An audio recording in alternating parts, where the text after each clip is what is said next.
15 के श्लोक 16-17 में 3 प्रभु बताए हैं।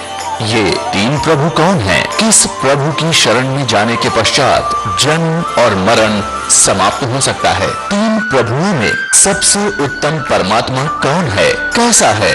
उसका क्या नाम है?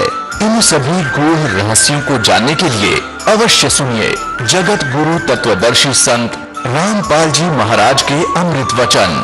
गीता अध्याय नंबर 15 के श्लोक नंबर 16 और 17 में 3 पुरुष बताए, सरपुरुष, अक्षर पुरुष, और 17वें श्लोक में कहा कि उत्तम पुरुष है तो अन्य सरपुरुष और अक्षर पुरुष से कोई और है उत्तम पुरुष, श्रेष्ठ भगवान, और वही तीनों लोकों में प्रवेश करके सबका धारण पोषण करता है।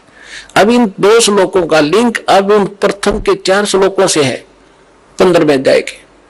तो इसमें बताया कि उल्टा लटका एक संसार रूपी वृक्ष है, और जो तत्वदर्शी संत की पहचान बताई है कि जो इस संसार रूपी वृक्ष के सभी विभागों को भिन्न भिन्न बता देगा, स वेदवित, वो तत्वदर्शी संत है। चौथे अध्याय के 34वें श्लोक में जो तत्वदर्शी संत के विषय में कहा है कि उसकी समझ जा, उससे पूछ, वो उसकी पहचान बता दी कि उल्टे लटके संसार रूपी वृक्ष के सभी पार्ट्स बता देगा, सवेदवित, वो तत्वदर्शी संत है। तो 600 वर्ष पहले परमात्मा स्वयं आए थे, और गीता अध्याय नंबर 4 के श्लोक नंबर 32 में जो कहा है कि वो सच्चिदानंद घन ब्रह्म अपने मुख कमल से अमृतवाणी बोलता है, वो तत्व ज्ञान है, वो निष्कर्ष है सारे अध्यात्म का, और वो तत्वदर्शी संत के ही पास होगा और मिलेगा नहीं तुझे। तो यहाँ परमात्मा ने 600 वर्ष पहले उस तत्वदर्शी संत की भूमिका, जैसी उनकी लीला है वो किया ही करते हैं। जैसे दास ने अभी वेदों के प्रमाण आपको बताए थे, रेफरेंस बताए थे, उनमें यही लिखा हुआ कि परमात्मा ऊपर रहता है, ऊपर के लोक में, सतलोक में, वहां से चल कर आता है सह शरीर, और यहाँ 3 प्रकार से के सतिथि से हमारा धारण पोषण करता है। एक तो आपको बताया सतलोक में रहता है, जब उसको वहां तो उनका शरीर बहुत तेजों में होता है, करोड़ सूर्य मिला दे, करोड़ चंद्रमा एक रोमकूप की उनकी शोभा होती, इतना तेज है। दूसरा, प्रत्येक युग में शिशु रूप धारण करके आते हैं, और जल कमल के ऊपर, यानी कमल तो जल में ही होता है, सरोवर में आकर वो अपना निवास कर लेते, शिशु रूप धारण करते हैं, वहां से निसंतान दंपत्ति उठा ले जाते हैं, और उनके परवरिश की लीला कुमारी गायों से होती है। ये तो है प्रथम। फिर धीरे धीरे बड़े होते हैं तो बचपन से ही वो अपनी महिमा अपने मुख कमल से, लोकों के माध्यम से, दोहों के माध्यम से, शब्दावलियों के माध्यम से वो ज्ञान प्रचार करते हैं, कवियों की तरह आचरण करते हैं, लोग उनको कवि भी कहने लग जाते हैं। एक प्रसिद्ध कवियों में से भी एक होते हैं वो, लेकिन वो होते हैं परमात्मा। अब तीसरी सतिथि में वो कभी भी कहीं भी किसी को संत रूप में, महापुरुष के रूप में आकर दर्शन देते हैं, उनको ज्ञान सुनाते हैं, अपने से परिचित कराते हैं। तो तीसरी सतिथि वाले महापुरुषों में से दास आपको बहुत बार बताते हैं, आदरणीय धर्मदास साहिब जी को मिले, आदरणीय मुल्कदास साहिब जी को मिले, आदरणीय नानक देव साहिब जी को मिले, आदरणीय दादू साहिब जी को मिले, आदरणीय मुल्कदास साहिब जी को मिले, आदरणीय गरीबदास साहिब जी गांव छुड़ानी जिला झज्जर हरियाणा वाले को मिले, आदरणीय घीसा दास साहिब जी गांव खेखड़ा जिला बागपुर हो गए उत्तर प्रदेश वाले को मिले, आदरणीय रामानंद जी, स्वामी रामानंद जी ब्राह्मण थे, 104 साल के, जो परमात्मा उस दूसरी टाइप की लीला कर रहे थे, शिशु रूप धारण करके 5 वर्ष की आयु में लीला कर रहे थे। 104 वर्ष के ब्राह्मण को सब वेदों और गीता से पराजित कर दिया था। तब उस महापुरुष ने परमात्मा की शरण ली थी, उनको सचखंड लेकर गए थे। इन सभी महापुरुषों को अपने से परिचित कराया था कि मैं कौन हूं, जो तुम्हारे वेद बताते हैं, मैं वही हूं, और मैं ऊपर रहता हूं, वहां से चल कर आता हूं और यहां ज्ञान देता हूं। तब उन महापुरुषों ने स्वयं देखा सचखंड में जाकर, फिर वापस छोड़ा उनको। तब रामानंद जी ने कहा था, तुम साहेब, तुम संत हो, तुम सतगुरु, तुम हंस, और गरीबदास तेरे रूप बिना और न तुझा अंश। तुम ही साहेब हो, तुम ही सतगुरु हो। साहेब तो भगवान हो ही, आप सच्चा ज्ञान देने वाले सतगुरु भी आप ही हो, और आपके अंदर एक भगत के लक्षण है। आप जैसे परमात्मा आए थे, कबीरदास हमारे लिए रिहर्सल करके छोड़ गए कि यहाँ बकवाद नहीं चलेगी, जितना अधीन होगे भगवान उतना निकट आपका होगा। आधीनी के पास है वो पूर्ण ब्रह्म दयाल, मान बड़ाई मारियो बेअदबी काल।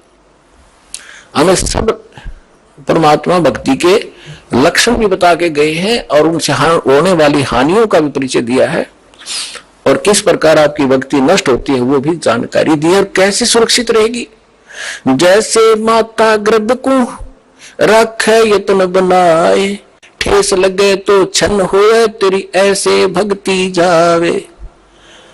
पुणात्मा, जब आपको इस भक्ति की कीमत का पता चलेगा, जैसे किसी बहन को गर्भ रहा हो माँ को, और फिर उसको पता उसको कैसे रात को भी चिंता रहती है कि कहीं मेरा बालक, मेरा बच्चा खराब ना हो जा, ऊंचे नीचे में पैर ना रखा जा, रात में करवट लेते समय भी एकदम उड़क के पड़ेगी कि जब बच्चे का दाब ना गिर गई हो, तब वो गर्भ रूपी लाल को वो सफल करती है। इसी प्रकार परमात्मा बताते हैं, जैसे माता गर्भ को रखे यत्न बना और ठेस लगे तो वो खराब हो जा, तेरी ऐसे भक्ति न सावे। तो इस भक्ति के अंदर आपने मर्यादा गढ़ी जरूरी है। अब परमात्मा ने आपको सत भक्ति भी मिल गई, दास भी मिल गया, आपके अंदर भक्ति प्रवेश भी कर दी। अब उस लाल को आपने सुरक्षित रखना पड़ेगा। जरा सी लापरवाही में वो बात भक्तिहीन हो जाओगे, फिर वही की वही फिर स्टार्ट होगी नए सिरे। तो इससे इतना डर के इस भक्ति को सफल करो। अब जो प्रश्न चल रहा है कि अब हम इसको कैसे सफल करेंगे और कैसे हमें प्राप्ति होगी परमात्मा की, ये इसमें मूल कारण है। अब हम तो कई जैसे प्रश्न चल रहा था कि हम ये कहते हैं कि आपके गुरुजी देवी देवताओं की पूजा देते, ये पूजा नहीं है इनकी। जैसे आप जी को बताया था कि जैसे पति भर्ता लड़की होती है, वो उस पूरे परिवार में अगर प्रेम से रहती है तो बहुत अच्छी भाग्यवान कहलाती है। नौका अपने पति से किसी तो ढंग तो बोलो नहीं, किसी तो बात नहीं करूं, इसे की रोटी पाऊंगी, इसे कपड़े धोऊंगी, है तो कलह का कारण बनेगी, तो वह पति भर्ता होते हुए भी वह नकमी है। तो इसलिए हम यहाँ भक्ति करेंगे और ये ब्रह्मा विष्णु महेश हमारे अंश हैं, अंग नहीं, अलग नहीं है। जैसे प्रश्न चल रहा था उस पर फिर आते हैं कि परमात्मा ने बताया है कि तुम साहेब, तुम संत हो, तुम तो सतगुरु, तुम हंस। अब रामानंद जी ने कहा है कि तुम ही भगवान हो और तुम ही सतगुरु हो, सच्चा ज्ञान देने वाले। तो 600 वर्ष पहले परमात्मा ने आके बताया था। अक्षर पुरुष एक पेड़ है, यानी एक सतगुरु की भूमिका की वो भगवान तो है ही है। वेद बताते हुए परमात्मा आकर यहाँ सच्चा ज्ञान देता है, लोकोक्तियों के माध्यम से, दोहावलियों के माध्यम से अपना ज्ञान प्रचार करता है, जिस कारण से लोग अनजान में उनको कवि करने लग जाते हैं, लेकिन वो परमात्मा होते हैं। अक्षर पुरुष एक पेड़ है, सरपुरुष वा की डार, ज्योत निरंजन को सरपुरुष भी कहते हैं, अभी आपको पहले डिफाइन किया था। और तीनों देवा शाखा है, भाई पाते रूप संसारी।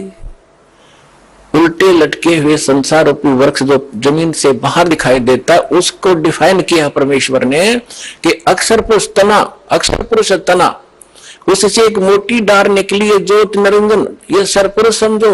उस मोटी डार का फिर 3 शाखा है, रजगुण ब्रह्मा, सतगुण विष्णु, तमगुण शिव जी। और पात रूप, उन तीनों शाखाओं के आगे फिर हम पात हैं। अब यहां एक तो ये जो इनकी धारणा और सोच गलत है, उसको दास क्लियर करना चाहता है कि जैसे हम कोई भक्ति रूपी पौधा बोएंगे, यानी कोई पौधा लाए आम का और उसको जड़ की तरफ से बोना चाहिए, समझदारी है गड्ढे में, और जड़ की सिंचाई करनी चाहिए। तो जड़ की सिंचाई हम करेंगे तो वो तना भी, डार भी और टहनी भी बड़ी होंगी, वो पेड़ बनेगा। और हमने क्या कर रखा है कि हमने पौधा उल्टा रोप लिया भक्ति रूपी, हमने ब्रह्मा विष्णु महेश इन शाखाओं को इष्ट मान लिया और इनको गड्ढे में डाल दिया, इनको तो गड्ढे में डाल दिया और जड़ कर दी ऊपर ने, और हम सिंचाई करने लगे इनकी। आपको एक चित्र दिखा देता हूं, जल्दी समझ में आ जाएगी। ये देखिएगा, हमने पौधे को कैसे बीजना चाहिए था और बीज कैसे दिया। ये है संसार रूपी वृक्ष। देखिएगा, ये है ऊर्ध्व मूलम अधः शाखम, ऊपर को जड़ और नीचे को शाखा वाला ये उल्टा लटका हुआ संसार रूपी वृक्ष है। और परमात्मा ने इसकी डिफाइन किया है, अक्षर पुरुष एक पेड़ है, ये परमात्मा की वाणी है। निरंजन कहो सरपुरुष को हुआ की डार, और तीनों देवा शाखा है ये पात रूप संसार। ये इस जमीन से बाहर जो दिखाई देता है उसको पेड़ बोलते हैं। अक्षर पुरुष एक पेड़ है, सरपुरुष यानी ज्योत, निरंजन वा की डार, और तीनों देवा शाखा है ये पात रूप संसार। हम यहाँ पर हैं पात रूप संसार, और वो जो तीनों लोकों में प्रवेश करके सबका धारण पोषण करता है वो है उत्तम पुरुषत्व में। ये है जड़ मूल सबका मालिक, यहां से हम सबको आहार मिलता है। यानी इस सरपुरुष, अक्षर पुरुष और ब्रह्मा विष्णु महेश तक का पालक यही है, लेकिन थ्रो प्रॉपर चैनल हम तक पहुंचता है।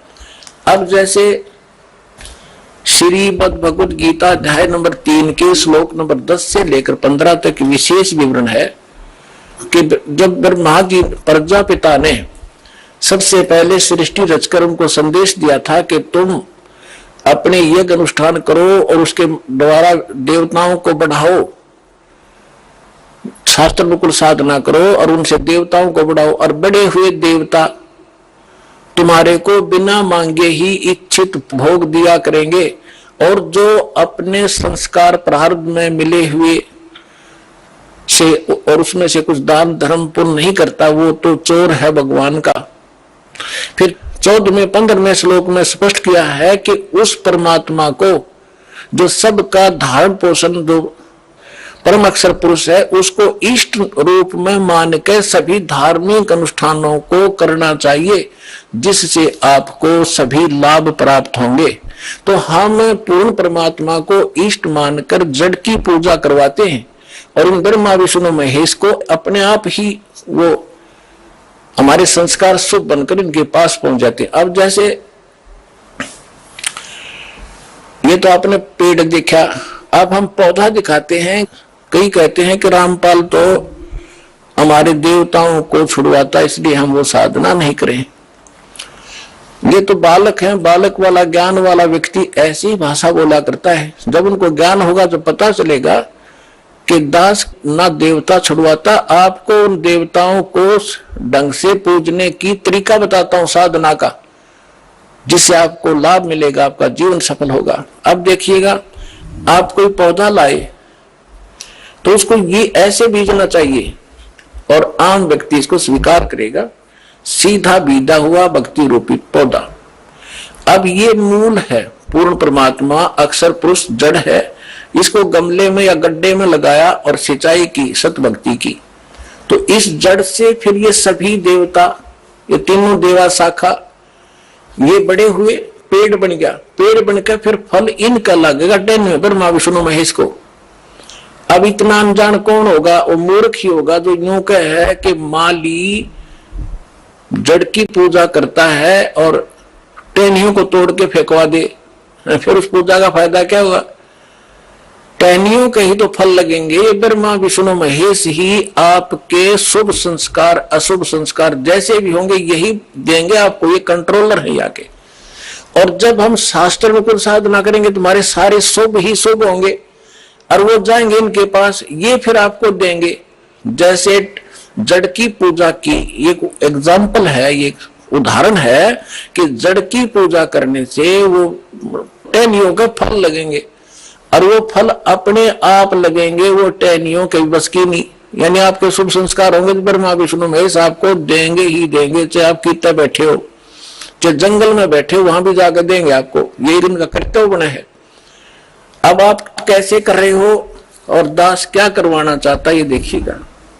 आप ऐसे कर रहे हो, आपने क्या किया है? भक्ति रूपी पौधा यानी साधना शास्त्र विरुद्ध कर रखी है। आप ब्रह्मा विष्णु महेश को इष्ट मान लिया और इसको गमले में लगा दिया टहनियों को, और इसकी इनकी पूजा शुरू कर दी, जड़ छोड़ दी। ये भक्ति रूपी पौधा आपका सूख गया, जिस कारण से आपको कोई लाभ आध्यात्मिक प्राप्त नहीं हो रहा।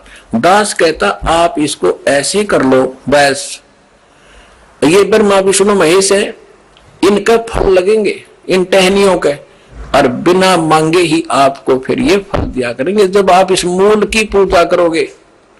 एक कैसा दे सब सद है, एक कैसा दे सब सद है, और सब सद सब जावे।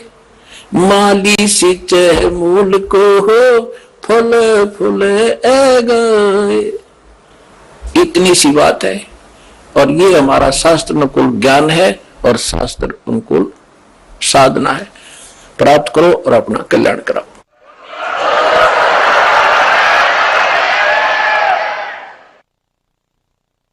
परम पिता परमात्मा पूर्ण ब्रह्म, सारी सृष्टि के रचनहार, सारी सृष्टि के मालिक, कुल धनी कुल के मालिक कबीर परमेश्वर जी की असीम रजा से आप सभी पुण्यात्माएं परमेश्वर की महिमा सुनने के लिए उपस्थित हुए। आपका सौभाग्य है, आपको ऐसे समय में मानुष शरीर प्राप्त है, और उससे भी अच्छी किस्मत आपकी है कि आपको ये तत्व ज्ञान और यथार्थ भक्ति विधि प्राप्त हो रही है। तो आपकी किस्मत का, आपके शुभ संस्कारों का कोई एस्टिमेट नहीं लगाया जा सकता। ना जाने आप किन किन जन्मों में आपने ये पुण्य संग्रह किए हुए। लखबर सूरा जूद ही लखबर सांवत दे, लखबर यति जहान में तब सतगुरु शरणाले। तो आप ऐसी महान आत्माएं किसी न किसी युग में रहे हो। आपने परमात्मा के लिए बड़े बड़े सैक्रिफाइस किए हैं, आपने राज भी त्यागे हैं, आपने बहुत बड़ी कुर्बानियां दी हैं, तब आज आपको यह शुभ समय प्राप्त हुआ है। धन्य है आपके माता पिता जिनसे जन्म हुआ।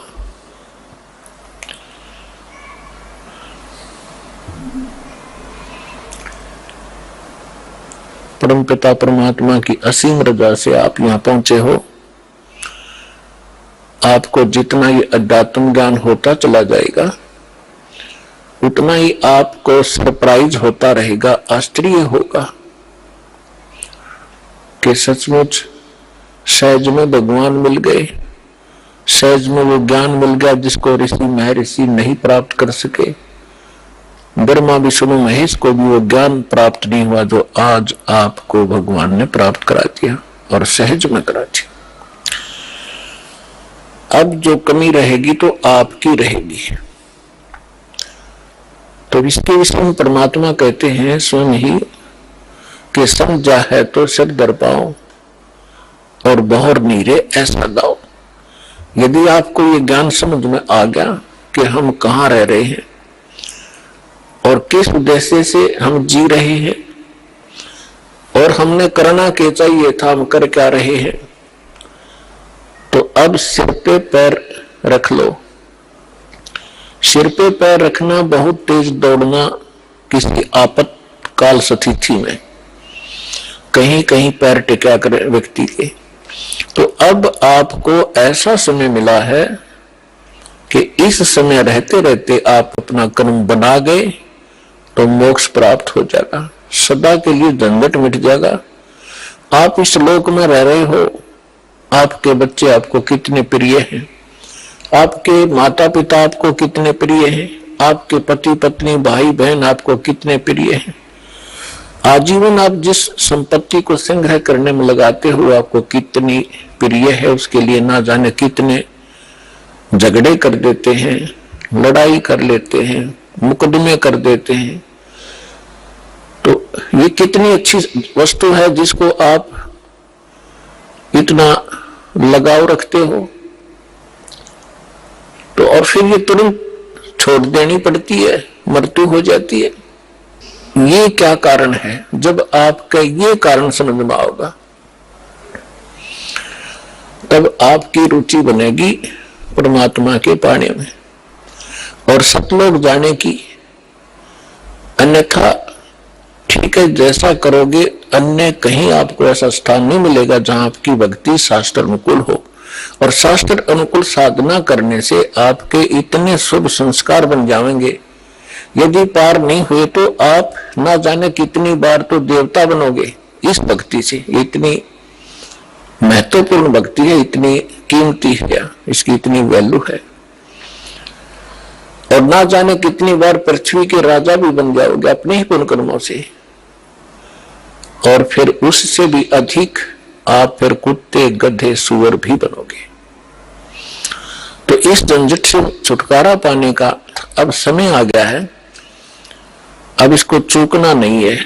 बुद्धिमान व्यक्ति हो, एजुकेटेड होगे, परमात्मा ने हर तरह से रजा बख्श रखी है, आपको शिक्षित किया, सदग्रंथों से दास को परिचित किया, और फिर ऐसे इंस्ट्रूमेंट बना दिए कि आप घर बैठे देख सकते हो। अब भी कोई परमात्मा प्राप्ति नहीं कर सकेगा, सतलोक जाने की इच्छा जिसकी नहीं बनेगी, तो फिर वो मनुष्य के शरीर में पशु ही है, मनुष्य नहीं है। इस ऐसा ज्ञान परमात्मा ने आपके रूबरू करा दिया है। जिस दिन आपकी सही रुचि बनेगी, ये ज्ञान समझ में आओगा, आपको इस लोक की कोई भी वस्तु अच्छी नहीं लगेगी। इंद्र दा राज काग दा बेष्टा, स्वर्ग के राजा की गद्दी भी आपको ऐसी बुरी दिखाई देगी जैसे काग की बीट होती है, टट्टी होती है। और अब तक हम एक सरपंच बन जाओ तो काग बीट से फिरे, एमएलए बन जाओ तो पता नहीं क्या बन गए, मंत्री मुख्यमंत्री बन जाओ इस छोटे से टुकड़े के, तो हमारी बुद्धि खराब हो जाती है।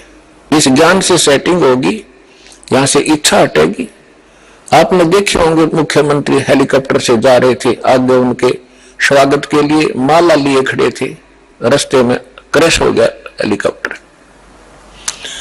और उस भगत जी के हड्ड भी ना पाए कि 3 दिन तक। तो खाक है ये जीवन। तो आपने गहराई से सोचना पड़ेगा। ये कोई डूम बाट के गीत नहीं है, परमात्मा का बता आध्यात्मिक मार्ग है। और परमात्मा कहते हैं ये कहन सुन की बात नहीं है, ये कर पाड़ने की। पुण्यात्माओं, आपको आज के सत्संग में सुबह सुनाया था कि परमात्मा स्वयं आते हैं यथार्थ ज्ञान बताने के लिए, और अपनी प्यारी आत्माओं को, अच्छी आत्माओं को मिलते हैं। गोता मारो स्वर्ग में जा बैठूं पाताल, गरीब दास ढूंढता फिरूं अपने हीरे मोती लाल। कबीर साहब गरीबदास साहब जी को मिले, सतलोक में लेकर गए, जहां से हम आए हैं, जहां हमारा निज स्थान है, जहां हमारे पिता रहते हैं। और वो परम पिता फिर वापस छोड़ के गए उनको इस पृथ्वी पर। आंखों देखा वो वहां का नजारा, वो दृश्य, सारा दृश्य, और परमात्मा से प्राप्त उस ज्ञान से परिचित होने के बाद गरीबदास साहब जी ने बताया कि परमेश्वर ये कह रहे थे, गोता मारू स्वर्ग में जा बैठूं पाताल, गरीबदास मैं ढूंढता फिरूं अपने हीरे मोती लाल। आप उस परमात्मा के वो हो हीरे और मोती, यानी बहुत ही प्रिय आत्मा हो। आप तक परमात्मा ने किसी भी माध्यम से संदेश पहुंचाया है और अपनी शरण में लिया है। आप वो पुण्यात्मा हैं। अब जब परमात्मा यहां आए हुए थे, घर घर डोला करते थे, कहीं भी चौराहे पर खड़े हो जाते थे, एक तारा लेके अपनी अमृत वाणी को सुनाया करते थे। परमात्मा की वाणी में आत्मा को अट्रैक्ट करने का इतनी पावर है जैसे चुंबक लोहे को खींच लेती है। अब इस मालिक की वाणी को सुनकर आत्मा अपने आप जैसे खिंचाव होता है, और ऐसे परमात्मा की वाणी इसको बंधेड़ कर रख देती है, इसको विवश कर देती है सोचने के लिए। तो कर क्या रहे हो, करना क्या चाहिए था। पृथ्वीपति चकवे गए जिनके चक्र चलंत, रावण सरीखे कौन गुणे भाई ऐसे गए अनंत। सर्व सोने की लंका थी वो रावण से रणधीरम, एक पलक में राज विराजी जम के पड़े जंजीरम। सुखदेव ने 84 भुगती बना पजावे खरवो, तेरी क्या बुनियाद पुरानी तू पेंडा पंथ पकड़ो।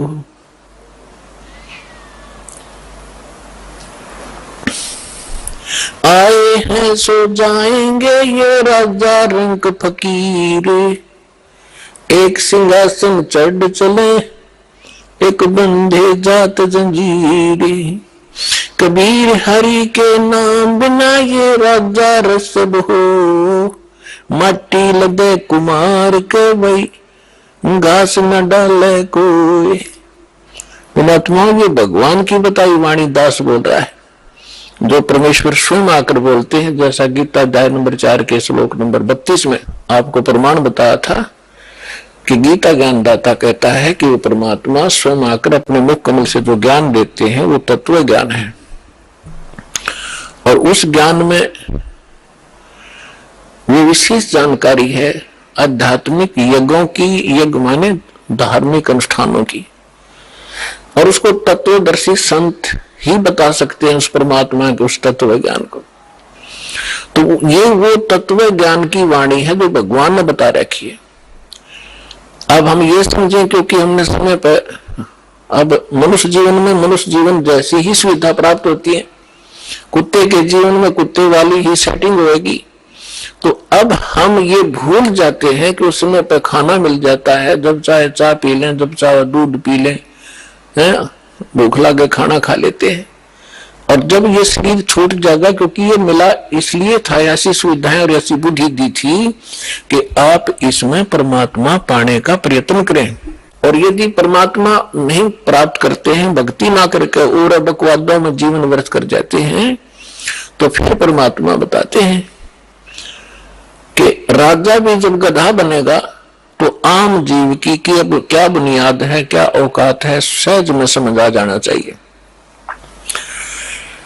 फिर क्या बताते हैं परमात्मा, कबीर हरि के नाम बिना ये नार कुटिया हो, गली गली भौंकत फिरे भाई टोक न डाले कोई। परमात्मा की भक्ति के बिना राजा की रानी भी कहते हैं कुतिया की योनि प्राप्त करती है।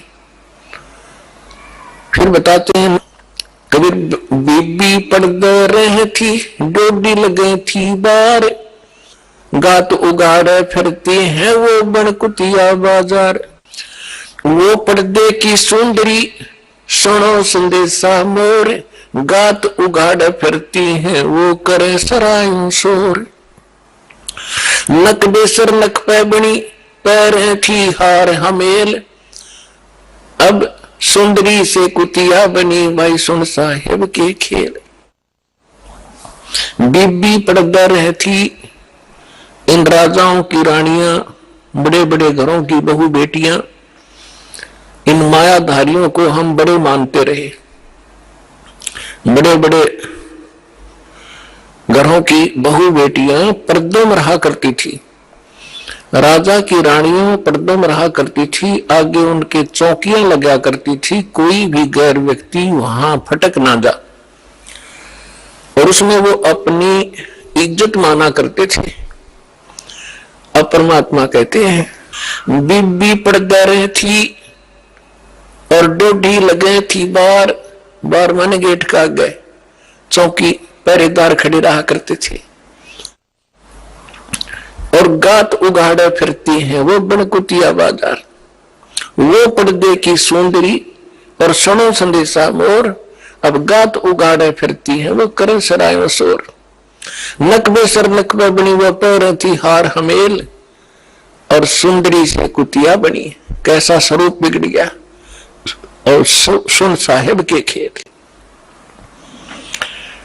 अपने आत्मा ये बातें कोई कहने और सुनने तक सीमित नहीं रखनी है, इनको अपने हृदय में दचाना है और इस पर बहुत विवेचन करना है। परमात्मा ने ये शब्द क्यों कहे, विचारणीय विषय है कि जो बड़े घरों की बेटियां बहुएं, उनको घर से बाहर जाना अलाउड नहीं था, उनकी इज्जत का नाश हुआ था, और जिस कारण से वो सत्संग और संत के विचारों से वंचित रही। जब वो रानी थी, सुंदर गहने पहना करती थी, आभूषण पहना करती थी, काजू किशमिश और बादाम युक्त हलवे और खीर खाया करती थी, क्योंकि उनके पूर्व जन्म की कमाई शुभ संस्कार उनके साथ थे। भविष्य में कोई चार्जर लगा नहीं, भविष्य में कोई उनको ऐसा संत मिला नहीं, भक्ति करने ज्ञान सुनने का कोई अवसर न मिलने से उन्होंने मानुष जीवन बर्बाद कर दिया। काजू किशमिश बादाम के हलवे खीर खाया करती थी और झूठा छोड़ा करती थी, उनकी नौकरानियां खाया करती थी। एक परमात्मा की भक्ति ना करने से वो अगले जन्म में कुतिया की योनि में जाती है। अब कुतिया के जीवन से आप खूब परिचित हैं, फिर भी परमात्मा ने आगे बताया है कि वही रानी जो पर्दों में रहा करती थी, जिनकी इज्जत नाश हो जाती जब सत्संग में चली जाती थी, अब वो इज्जत कुतिया बनकर घूम रही है, निवस्त्र हो रही है। तो परमात्मा कहते कुल करने के कारण ये जीव गया बिगो, इसने अपना भट्ठा बैठा लिया इस लोक लाज के कारण। और जब ये कुल के कर लेगा, जब तू चार पाया का हो, गधा बनकर कुतिया बनकर घूमोगे, जब ये तेरा खानदान तुझे क्या सहारा देगा। तो इसलिए परमात्मा ऐसी ऐसी चोट मारा करते थे, इस सूती आत्मा को जगाया करते थे जगह जगह खड़े होकर। और आत्मा इतनी अचेत कर रखी है इस काल ने, पहले तो ज्ञानहीन बनाई और फिर मैं ममता में फंसा रखी, तेरा बेटा या तेरी बेटी, ये तेरी कार या तेरी कोठी, और काम नहीं करेंगे। भक्ति का समय कब मिलेगा, हमें टाइम ही नहीं मिलता। अब तो सभी ये कहते हैं कि फुर्सत नहीं है, टाइम नहीं मेरे पास। कोई किसी ने तो ये धारणा बना रखी है कि भक्ति तो बुढ़ापे में करा करें, जवान बच्चों का, जवान बेटियों का के काम सत्संग में जाने का। फूट गए बाग हमारे, बुढ़ापे में भक्ति होगी, पता कर लो बुढ़ा तो कदे दांत निकलवानी, कदे आंख बनवानी, कदे पिंडी भड़के, कदे बीपी आई, कदे लो को शुगर बढ़ गई। वो तो ब्रह्म माटी का दौर है बुढ़ापे में। अगर पहले से ही भक्ति शुरू करेंगे तो बुढ़ापा भी हमारा रोग रहित, परमात्मा की शक्ति साथ रहेगी, तब वो ठीक रहेगा। अब परमात्मा की भक्ति का आधार देखिएगा तो जैसे प्रहलाद थे 10 वर्ष के थे और 10 वर्ष के भक्ति में लग गए थे।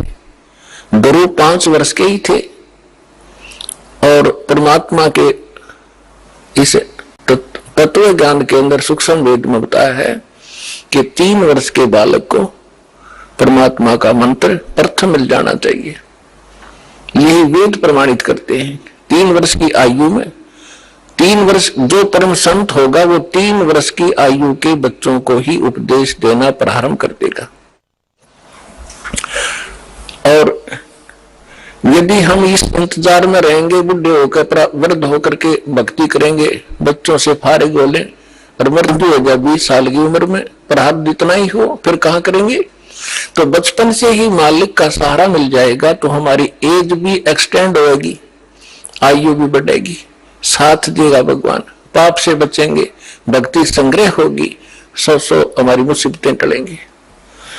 तो यहां परमात्मा बताना चाहते हैं कि अभी तक हमें तत्व ज्ञान न मिलने से हम लोकवेद, दंड कथा और अपने अनुसार ही सब ज्ञान विचार व्यक्त किया करते थे जो व्यर्थ थे। तो परमात्मा ने जगह जगह जाकर के ये ज्ञान दिया। 64 लाख परमेश्वर के शिष्य हो गए थे, 64 लाख। आज तो पुण्यात्माओं एक चैनल से टीवी चलता है, प्रोग्राम चलता है तो करोड़ों व्यक्ति घर बैठे देख सकते हैं, करोड़ों टीवी लगवा दिए दाता ने।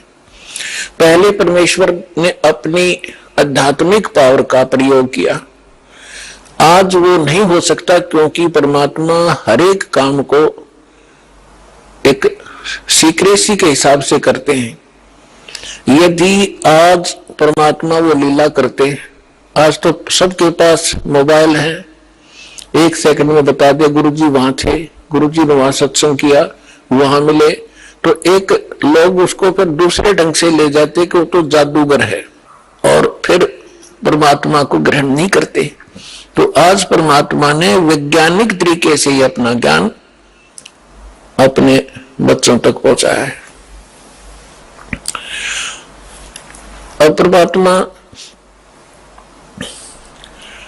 घर घर जाया करते थे, सत्संग किया करते थे, और परमेश्वर की शरण में आने से वो दुखी प्राणी सुखी हुआ करते थे। एक ब्राह्मण परिवार था, उसके 2 लड़के 2 लड़कियां थी, और चारों बच्चे मेंटली डिस्टर्ब, पत्नी को भी प्रेत बाधा, और उनके उपचार के लिए बहुत पैसा व्यर्थ हुआ, और कंगाल हो गया, निर्धन हो गया। रिलेटिव्स भी, उस नाती भी, रिश्तेदार भी उससे नफरत करने लगे। और उन्होंने एक रामानंद नाम के, स्वामी रामानंद जी काशी के एक प्रसिद्ध संत थे, उनसे भी दीक्षा ली और उनसे भी ट्रीटमेंट, अपना समाधान चाहा। उसी समय परमेश्वर आए हुए थे, एक शिशु रूप धारण करके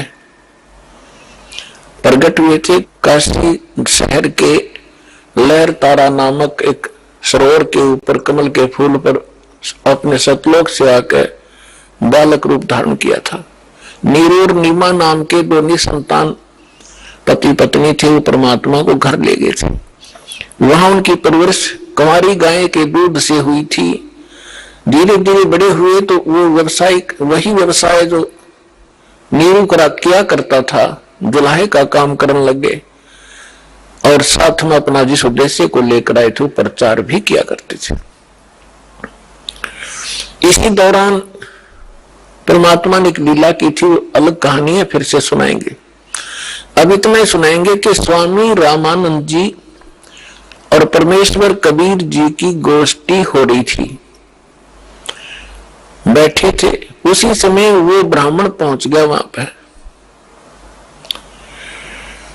और उस ब्राह्मण ने अपने गुरुदेव स्वामी रामानंद जी से कहा कि गुरुदेव, मैं अति दुखी हो चुका हूं, अति आर्त हूं, आपकी शरण आया हूं, मुझे कोई समाधान बताओ। तो रामानंद जी ने उनको बहुत सारे जंतर मंत्र और बहुत सी और भी दान धर्म के तरीके बताए थे, उनसे भी उसको कोई राहत नहीं मिली। तो पुण्यात्माओं, आप जो भी कोई दुखी प्राणी होता है, वो परमात्मा की राहत लेने के लिए संतों के पास जाते हैं, या उसको जो भी कोई बता दे कि वहां झाड़ा लगाते हैं, वहां कोई ओझा बैठा है, तो वहां भी जाते हैं। तो जितने भी संत हैं पहले अपनी क्रिया बताते हैं, आप ऐसे करो, ये मंत्र जाप करो, ये ऐसा दान करो। उनसे भी कोई लाभ नहीं होता है, तो सभी लास्ट में ये कह देते हैं कि ये आपके प्रारब्ध में निहित है, अर्थात आपकी किस्मत में लिखा है, ये आपने भोगना ही पड़ेगा। फिर उदाहरण देते हैं कि जैसे भगवान श्री राम ने बाली को मारा था, जो सुग्रीव का भाई था, वृक्ष की ओट लेकर, और उसका भी बदला भगवान ने भी देना पड़ा श्री कृष्ण रूप में। एक शिकारी ने उनके पैर में तीर मारा, विषाक्त, और तब श्री कृष्ण जी की मृत्यु हुई। वो मारने वाला कौन था? वो शिकारी, वो बाली वाली आत्मा थी, और श्री कृष्ण राम वाली आत्मा। तो इस तरह की अटकल देकर के रामानंद जी ने उस ब्राह्मण से कहा कि भाई, ये तेरे प्रारब्ध के अंदर लिखा है, ये किसी भी तरीके से नहीं कट सकता। मैं जो विधि जानू था मैंने सारी बता दी। उसी समय परमेश्वर ने कहा, स्वामी जी आप बड़े विद्वान हो, वेदों को भी जानते हो, क्या वेदों में भी ऐसा नहीं लिखा कि परमात्मा जीव के सर्व पाप नाश कर सकता है? यानी पाप से ही दुख है। पाप जो प्रारब्ध में लिखा गया है, किस्मत में लिखा गया है, तो उसको प्रारब्ध का कष्ट कहते हैं, संकट कहते हैं, और वो भोगना ही पड़ता है, भोगने से ही समाप्त होता है। तो परमेश्वर ने प्रश्न किया, क्या स्वामी जी आप, क्या वेदों में भी ऐसा ही लिखा है? स्वामी जी ने तपाक से कहा कि हाँ ऐसा ही लिखा है, किसी वेद में ऐसा प्रमाण नहीं, सब ये लिखा कि अपना कर्म भोगना ही पड़ेगा। तो परमेश्वर ने कहा कि यजुर्वेद अध्याय नंबर 8 के श्लोक नंबर 13 को देखिए स्वामी जी।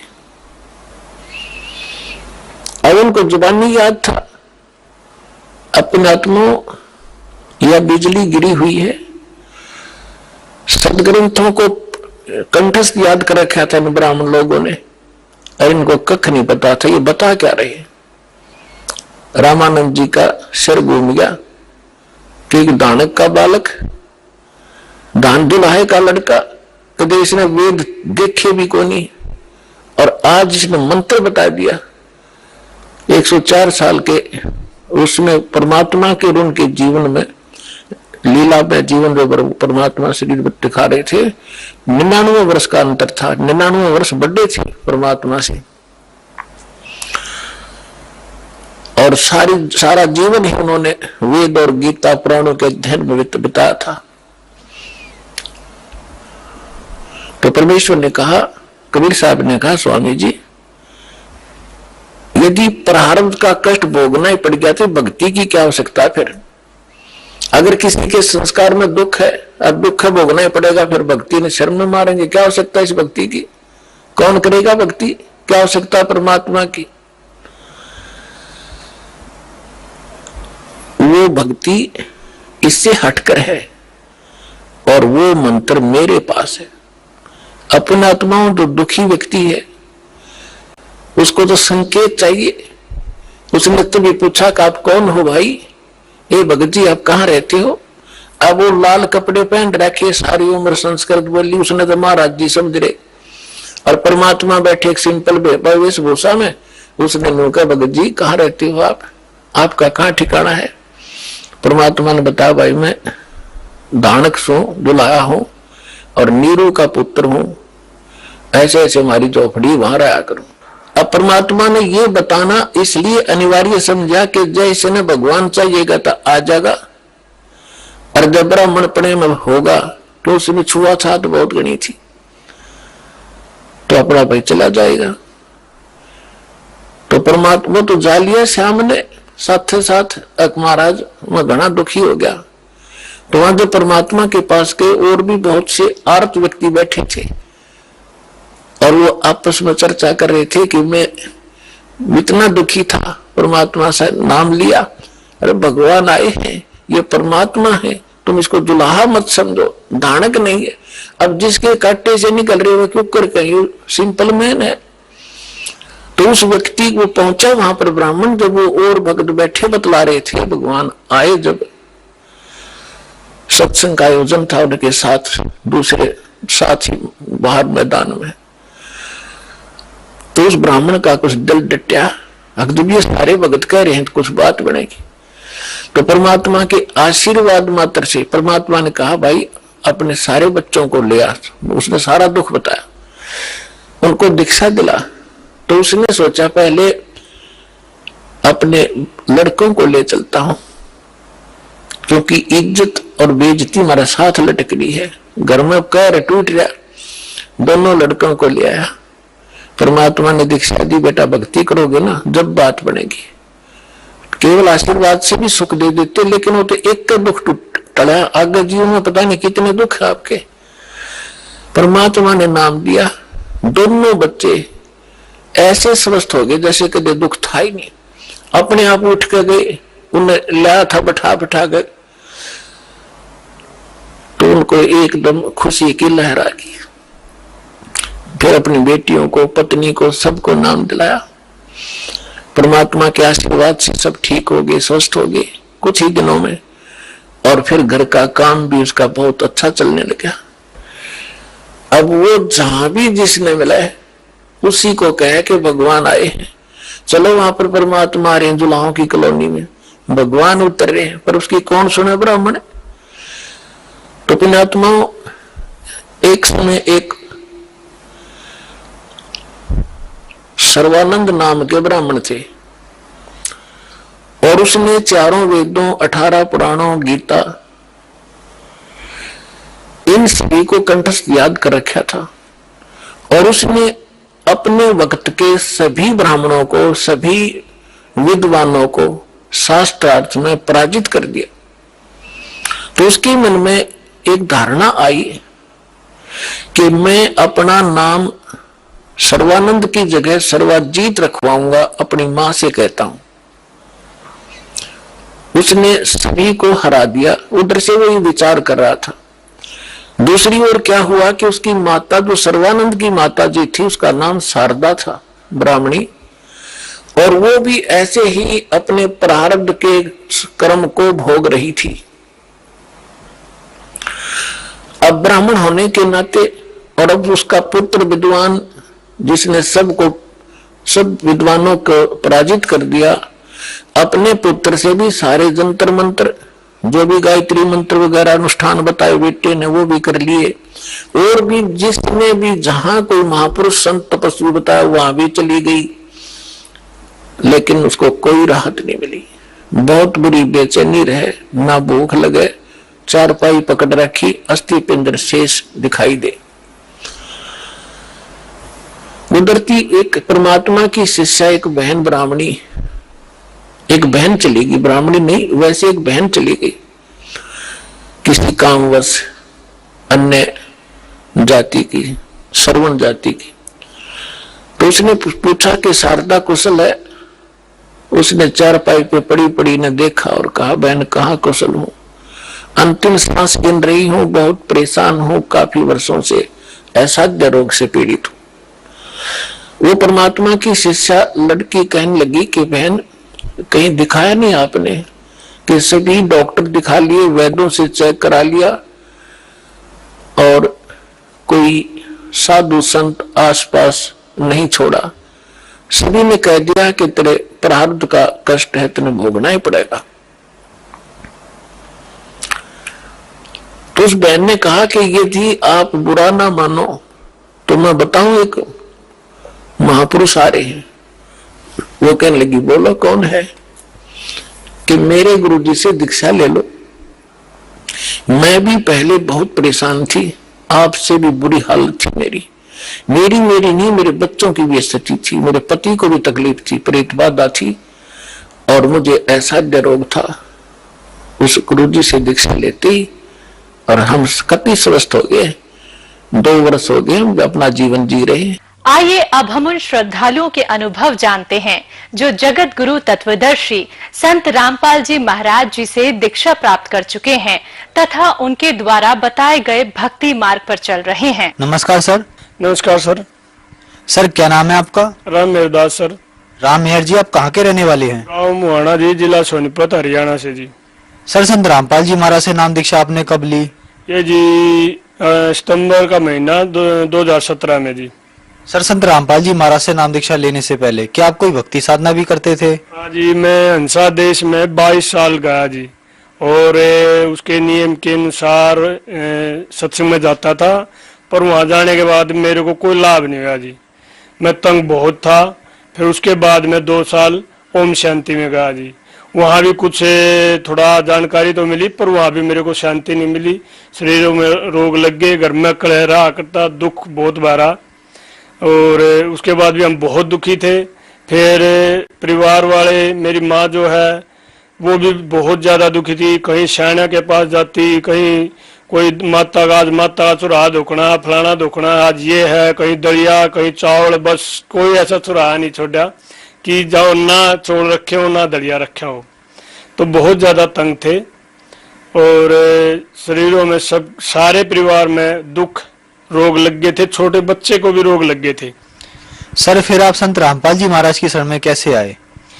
एक हमारा रिश्तेदार है जी, मेहर सिंह भगत है ज्वारा से, वो हमें बार बार प्रेरित करता था कि आप एक बार परमात्मा आए हुए हैं और संत रामपाल जी की शरण में आओ, और एक बार आओ, उसके ज्ञान में आके उसकी भक्ति करके देखो, आपको लाभ मिले तो रुक जाइयो, नहीं तो आप फिर बेशक पीछे हट जाइयो।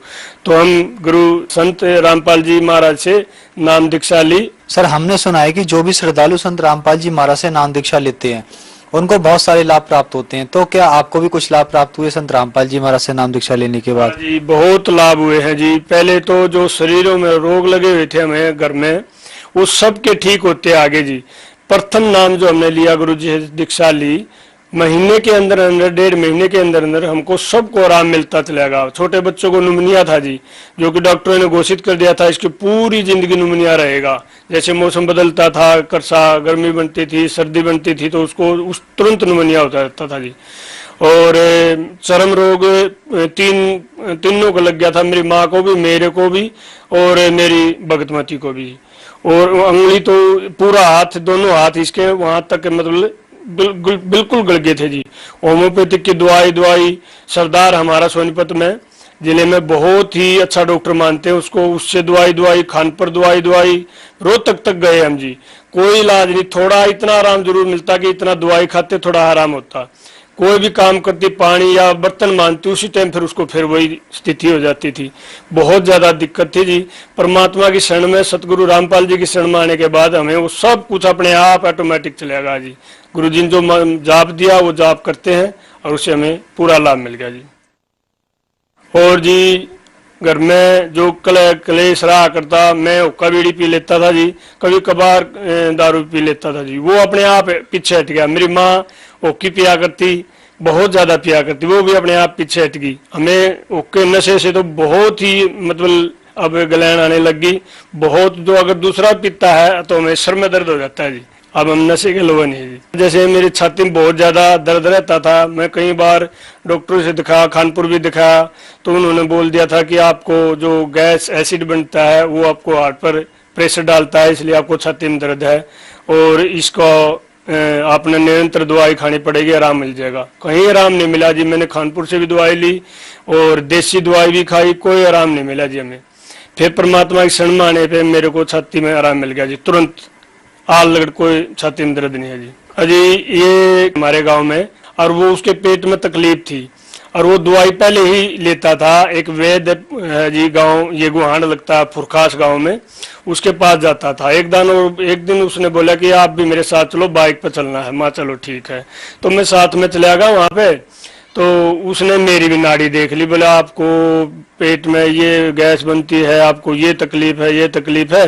और तो मेरे को कहते कहते उसने मेरे से दवाई बांध दी अपने आप। मैंने वो घर पे लिया तो उन्होंने बुआसर की दवाई दे दी मेरे को। तो हालांकि मेरे को बुआसर नहीं थी तो मैं लेके आ गया। तो मैंने जैसे ही शुरू करी तो मेरे को बुआसर, असल में बुआसर बन गई थी, कभी मेरे को बुआसर नहीं हुई और मेरे को घा बन गया गुदा के अंदर और खून आने लग गया। मैं डरता था कहीं अब दर्द होएगा। तो एक दिन मेरे गांव में 3-4 दिन की बात हुई थी। मेरे गांव में अभी ये इस महीने में शनिवार का था, पुस्तक सेवा थी, तो सभी भगत आए हुए थे। मैं भी पुस्तक सेवा करी मैंने भी, और पुस्तक सेवा करने के बाद 2 बजे तक पुस्तक सेवा हुई मेरे गांव में। तो सायकाल को जो विश्वास हुआ घूमने का, मैं तो घूमने के लिए बैठा तो मेरे को ऐसा महसूस हुआ कि तू फंड कर रहा था और मेरे को न तो दर्द और न खून आया, कुछ नहीं ऐसा हुआ। परमात्मा ने दया कर दी उसी टाइम पुस्तक सेवा होने के बाद, मालिक ने बड़ी दया करी। और जी मेरे को एक माइग्रेन भी था जी, जो आधे सर का दर्द था बहुत ज्यादा, उसने 17 साल हो गए थे जी मेरे पास। मनसा देश में था, वहां जी भी मेरे को सर में दर्द था। ओम शांति में जाता था, वहां भी मेरे को सर में दर्द था। यहाँ आने के बाद मेरा सर का दर्द, जो माइग्रेन बोलते थे डॉक्टर, मैं खानपुर पीजीआई में भी गया था इसके लिए। उन्होंने बोल दिया था आपको ये 60 साल तक रहेगा, जब तक आपका ये दिमाग ज्यादा तेजी पकड़ता है ना, तो आपको 60 साल तक ये आधा शिशि रोग भी बोलते हैं, माइग्रेन भी वगैरह कहते हैं, आपको रहेगा। ये गोली लेने की भी जरूरत नहीं है इसको। तो परमात्मा की शरण में आने के पास, संत रामपाल जी गुरु जी के चरणों में आने के बाद ये भी मेरा अपने आप ऑटोमेटिक चलेगा जी। मेरी जो भगतमती है उसको चर्म रोग हुआ था जी हाथा में, मैं पहले भी बताऊं था। उसको मैंने कई जगह होम्योपैथिक दवाई बहुत पैसे लगाए, तो उसका चर्म रोग कहीं नहीं ठीक हो रहा था। परमात्मा की शरण में आने के बाद उसने भक्ति की और उसका आज बिल्कुल चर्म रोग नहीं है। मेरी माँ के पैर बिल्कुल नीचे से गल गए थे, डॉक्टरों ने बोल दिया था इसको शुगर हो गया है और पैर कटने की नौबत आ गई थी। मतलब ऐसे डॉक्टर बोल रहे थे, ऐसे तो इसको कहीं दिखाओ। फिर मैंने कई जगह उसको दवाई सोनपत सरदार जी से भी दवाई, तो उसको आराम नहीं मिल रहा था। परमात्मा की शरण में आने के बाद मेरी माँ भी आज बिल्कुल ठीक है जी, निशान तक भी नहीं छोड़े परमात्मा ने। बच्ची मेरी लड़की है, 13 साल की होगी जी वो, और उसको दिमाग की दौरा पड़ने लग गया था जी। और सभी पड़ोस में ये कहने लगे थे कि आपकी लड़की को दिमागी दौरा पड़ गया, इसको दिखाओ। मैंने सीधा जी रोहतक पीजीआई में ले गया और परमात्मा की शरण में आए हुए थे, उसकी अरदास लगवाई, मालिक दया करियो परमात्मा। संत गुरु रामपाल जी के आदेश आए थे कि परमात्मा दया करेंगे, परमात्मा भजन करो और सब ठीक हो जाएगा।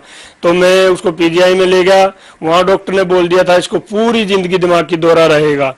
और फिर मैं नाम दाम केंद्र है जी रोहतक, वहां पे गया और भक्तों के आगे ये समस्या रखी। भक्तों ने फिर परमात्मा के वो पत्र लिखा मालिक के चरणों में और पत्र से फिर आदेश आया। अगले दिन वहीं पे नाम दाम केंद्र पे थे हम, पत्र से आदेश आया परमात्मा का कि परमात्मा दया करेंगे और आप भक्ति करते रहो। परमात्मा की ऐसी दया हुई, 3 दिन में वो बच्ची बिल्कुल ठीक होगी, भक्ति करते रहे और ठीक होगी वो बच्ची।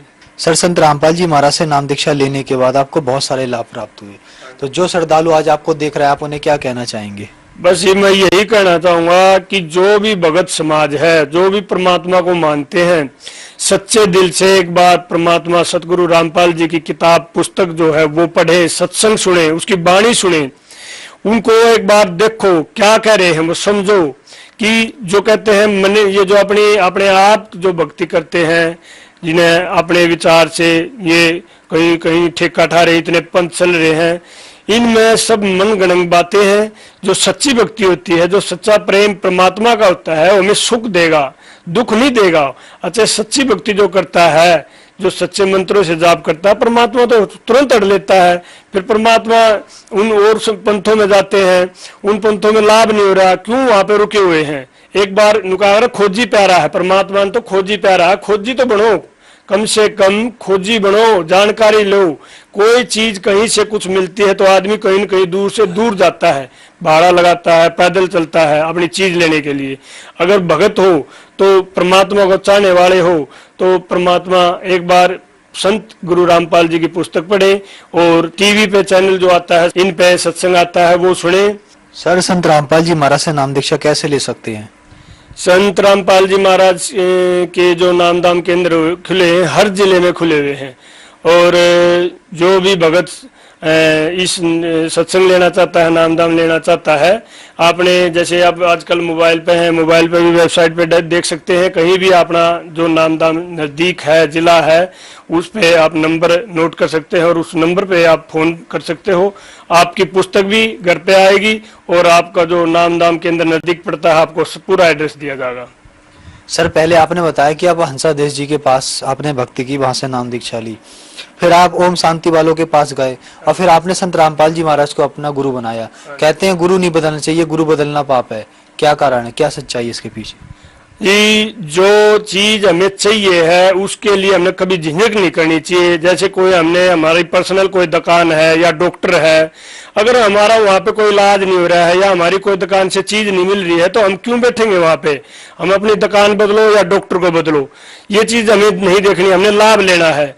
फिर ये मौका नहीं मिलेगा। ये जो मनुष्य योनि मिली है ये भक्ति के लिए मिली है।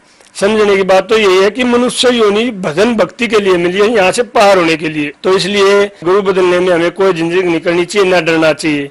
जो संत पूर्ण होते हैं वो सब कुछ हड़ लेते हैं, डरना नहीं कभी भी चाहिए। परमात्मा की शरण में आओ और भजन भक्ति करो। धन्यवाद सर। सत साहिब।